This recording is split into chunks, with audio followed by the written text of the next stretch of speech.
చంద్రబాబు గారు సంచలనమైనటువంటి నిర్ణయాలు లేదా తనదైనటువంటి టీముని తీసుకోవడంతో పాటుగా గతంలో తనకి చిరాకు పెట్టినటువంటి లేదా తన పార్టీని ఇబ్బంది పెట్టినటువంటి వాళ్ళని పక్కన పెట్టడం అన్నటువంటి సీరియస్గా చేసుకొస్తున్నారు.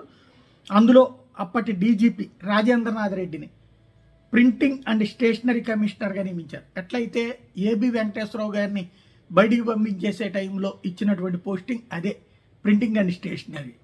అక్కడికి వేశారు ప్రింటింగ్ అండ్ స్టేషనరీ కమిషనర్గా. అలాగే సునీల్ కుమార్, రిషాంత్ రెడ్డి ఎవరైతే సిఐడి తరపున చేసినటువంటి సునీల్ కుమార్తో పాటుగా వైసీపీతో సన్నిహితంగా ఉంటారన్నటువంటి పేరున్నట్టు రిషాంత్ రెడ్డి ఇద్దరిని కూడా జిఏడికి రిపోర్ట్ చేయమని ఆదేశించారు.